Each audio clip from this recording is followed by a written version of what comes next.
বন্ধুরা, হাতে মাত্র 1 থেকে 2 দিনের ছুটিতে আপনারা ঘুরে আসতে পারেন কলকাতার কাছাকাছি সমুদ্র সৈকত দীঘা থেকে। প্রথমেই বলি এই দীঘা আপনারা কিভাবে আসবেন। হাওড়া বা কলকাতা থেকে প্রচুর ট্রেন আছে দীঘা আসার জন্য। বেস্ট ট্রেন হচ্ছে সকালের তাম্রলিপ্ত এক্সপ্রেস। তবে আপনারা যদি বাজেট ট্রিপ করতে চান সেক্ষেত্রে সকাল 6টা 45-এর সাঁতরাগাছি টু দীঘা ভায়া মেচেদা লোকালেও আপনারা চলে আসতে পারেন দীঘাতে।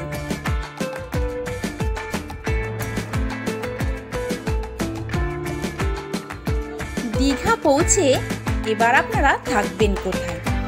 স্টেশন থেকে বাইরে বেরিয়ে দেখবেন প্রচুর টোটো ও অটো আছে। এই টোটো বা অটো করে আপনারা চলে আসতে পারেন ওল্ড দীঘা বা নিউ দীঘাতে।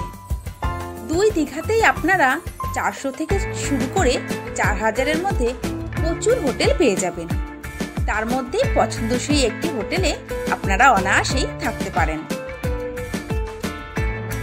তবে আপনাদের বলে দিই, ওল্ড দীঘা থেকে নিউ দীঘার হোটেলের ভাড়া একটু কম হলেও আমি সাজেস্ট করব আপনারা ওল্ড দীঘাতেই থাকুন। কারণ এই দীঘাতে আপনারা সমুদ্র সৈকতে স্নানের পাশাপাশি বিকালের সমুদ্র সৈকতটা খুব ভালোভাবে উপভোগ করতে পারবেন। তবে আপনারা আপনাদের বাজেট অনুযায়ী যে কোনো একটি দীঘাতেই হোটেল নিয়ে অনায়াসে থাকতে পারেন।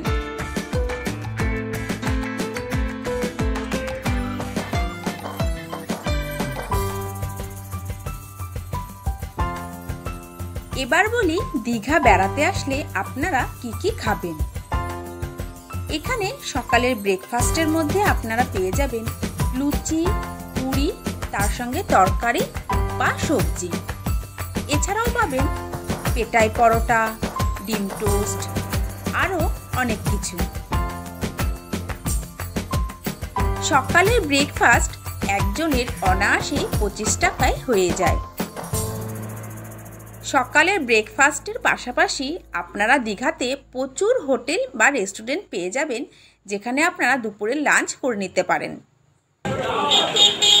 ওল্ড দীঘার এই সব গলিতে আপনারা প্রচুর খাবার দোকান পেয়ে যাবেন, যেখানে সব রকম খাবার আমরা খাচ্ছি জাহাজে হোটেল এন্ড রেস্টুরেন্ট, এখানে সব রকম পাশাপাশি আপনারা রাতে ডিনারের জন্য পেয়ে যাবেন রুটি, তড়কা, ডিম সেদ্ধ, এমনকি রুমালি রুটিও রাতে অনায়াসেই আপনারা এইসব হোটেল বা রেস্টুরেন্ট থেকে পেয়ে যাবেন।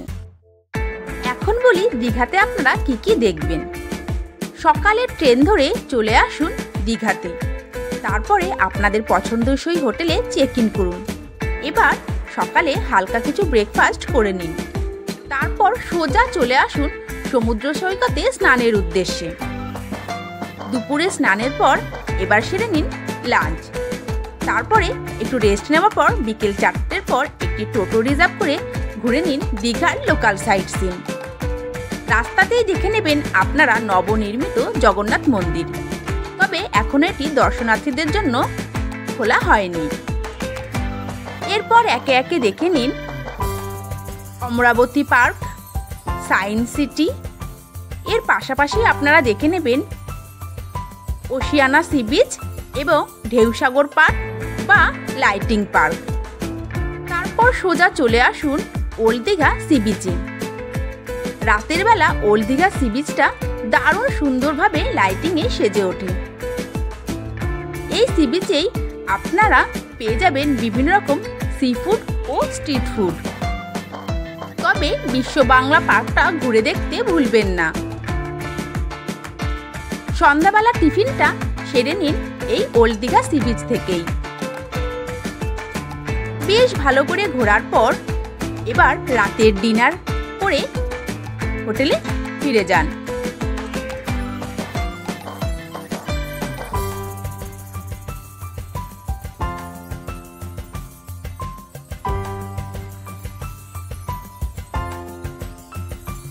নেক্সট ডে সকাল সকাল ঘুম থেকে উঠে রেডি হয়ে বেরিয়ে পড়ুন দীঘা মোহনার উদ্দেশ্যে, যার অটো বা টোটো ভাড়া পড়ে মাথাপিছু মাত্র 20 টাকা।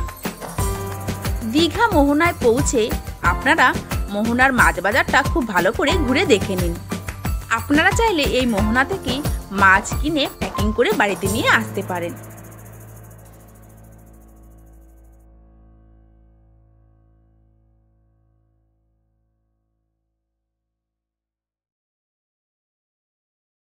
মোহনা মাছ বাজার খুব ভালো করে দেখার পর এবার আপনারা চলে যান দীঘা মোহনায়, যেখানে আপনারা চম্পা ও বে অফ বেঙ্গল অর্থাৎ বঙ্গোপসাগরের সংমিশ্রণ দেখতে পারবেন।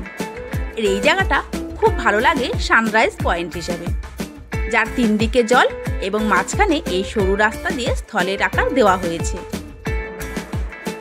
আপনারা চাইলে সকালের ব্রেকফাস্ট আজ মোহনাতেই করে নিতে পারেন।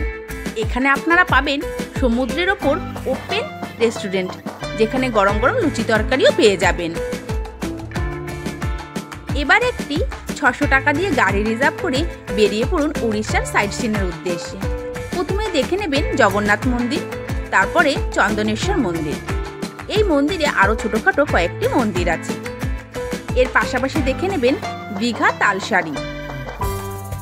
এছাড়া অনায়াসে ঘুরে নিতে পারেন উদয়পুর সি বিচ। চাইলে আপনারা উদয়পুর সি বিচে ওয়াটার অ্যাক্টিভিটিও করে নিতে পারেন। 2 থেকে 3 ঘন্টা উড়িষ্যার সাইট সিন করার পর আপনারা চলে আসুন নিউ দীঘা সি বিচে। দুপুরের লাঞ্চটা করে নিন এই নিউ দীঘা সি বিচে লাগোয়া অনেক রেস্টুরেন্ট থেকে। নিউ দীঘা সি বিচের কাছে অনেক বড় বড় রেস্টুরেন্ট পেয়ে যাবেন, যেখানে আপনারা দুপুরের লাঞ্চ করে নিতে পারেন। 70 টাকা ভেজ থালি থেকে শুরু করে বিভিন্ন রকমের থালি আপনারা এখানে পেয়ে যাবেন।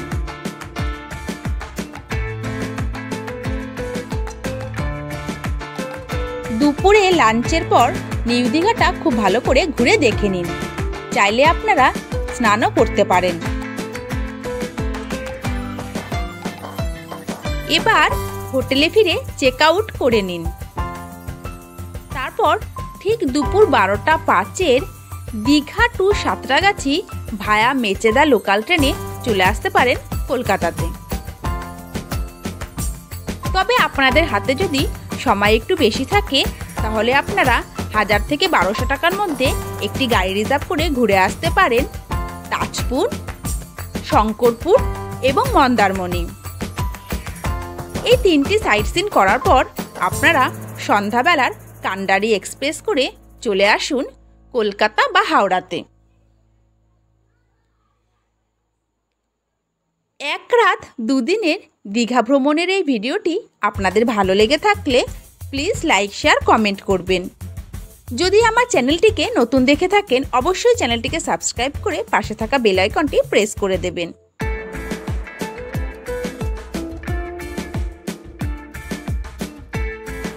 আপনাদের সঙ্গে দেখা হচ্ছে নতুন কোনো ভিডিওতে।